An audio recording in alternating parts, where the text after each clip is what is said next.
And we're going to begin right now with the introduction of Margaret Wrinkle. She is, as many of you know, the Dayton Literary Peace Prize 2014 runner-up in fiction for her debut novel, Wash. It's an examination of American slavery that, interestingly enough, challenges contemporary assumptions.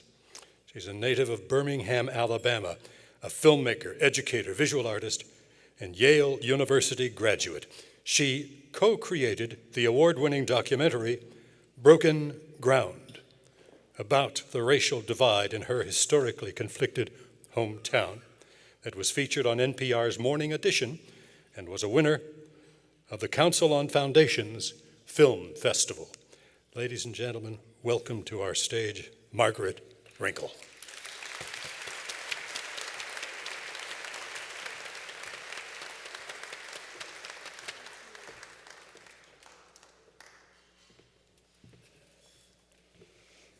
Good evening, everyone. I'm so happy to be back in Dayton with you all tonight, honoring such powerful peacemaking books. Having my work associated with this prize has meant a great deal to me because I spent a very long time writing Wash in a specific attempt to bring peace between divided groups. I chose literature because literature allows us to enter deeply into the lives of others. Their stories become our stories, and we are changed and enlarged. Literature has allowed me to create a bigger world for myself. When I was a child growing up in segregated Birmingham, it was reading Nadine Gordimer's novel, July's People, that taught me how to put the apartheid system of my hometown into some kind of perspective, how to form a self bigger than the category into which I was born, and how to forge my own choices in the face of that difficult history. Tony Doerr's magnificent novel, All the Light We Cannot See, takes on a similarly difficult history and takes its rightful place within a strong tradition of literature examining the choices made by Germans during World War II. Like Ursula Hage's Stones from the River and Bernard Schlink's The Reader, Doerr gently and carefully illuminates how it is that people come to sin grievously against one another, both individually and collectively. Doerr illuminates this troubling link between good people and the bad things they too often do, so gradually and in such an intimate way that we feel safe enough to let that crucial door inside ourselves creak open, raising the essential question, what would we do? What would I do? Would I have the courage to do the right thing? As Werner's sister Uta tells Mary Laure about being children in Germany during the war, it was not very easy to be good then. What she says of her brother can be said of so many of us. It was hard for him not to do what was expected of him. Witnessing Uta and Werner's struggle with their actions during the war, I can hear a West African traditional healer named Malidoma Some explaining that in his worldview, villagers tend to see one another as vulnerable spirits, prone to falling. If we're all vulnerable spirits prone to falling, then how do we strengthen ourselves enough to do the right thing? Because we are all of us bound by that ancient biological drive to categorize in order to keep ourselves safe. We must ask ourselves, how do we get big enough to see around and through and beyond these categories? How do we acquire varied enough experiences that we become able to recognize one another through all our differences? Even here in Dayton, how does the policeman who rushed into the Beaver Creek Walmart become more able to see John Crawford as his own son?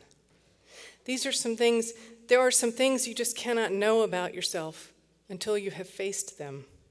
But reading literature allows us to slip into the sensibility of a living, breathing human being whose life may be vastly different from our own.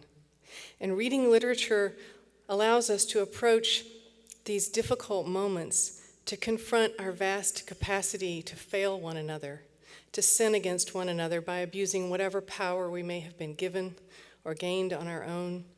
Therefore, reading literature can actually help us inoculate ourselves against making similar failures. If we are deep readers, then when that crucial moment comes in each of our lives, we are more prepared to recognize it and make a more meaningful choice in that moment. Making peace means choosing to make peace within ourselves as well as outside ourselves. It means choosing to accept our own fears and capacity for failure, if only to better protect ourselves from their potentially devastating consequences. Doerr spends this whole novel making peace. He chooses to divide his focus equally between two very different protagonists. Yet by switching back and forth between this girl and this boy, with such short chapters, he stitches them together across the gulf that separates them. After first highlighting their similar isolation, he then chooses to connect them through the magical power of radio, reminding us that we are all similarly isolated within our own specific identity and sensibility, even as we are all at the same time small bits of one vast interconnected whole. By detailing the elemental forces of time and pressure that forge his diamond deep within the earth and then push it up to the surface where it can be found, Doerr reminds us that similar pressures are brought to bear on each of us.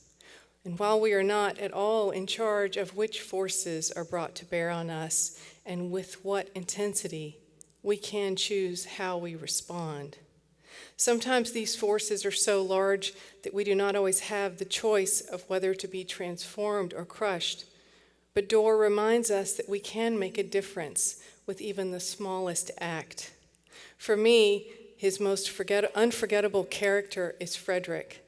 And Frederick's choice to pour his bucket of cold water on the ground instead of on the dying prisoner, his decision to say, "I will not," had horrific consequences in his own life, but his brave act of resistance reverberated inside those around him until it finally sprang to life years later inside Werner. Frederick never knew that his act of resistance would blossom forth all those years later in Werner's decision not to report the radio antenna he discovered. But his decision changed the course of many lives, all because Werner chose to honor that long ago connection between this one blind girl stepping carefully from her door on a French island to those haunting radio broadcasts that he lay listening to side by side with his sister as children in Germany.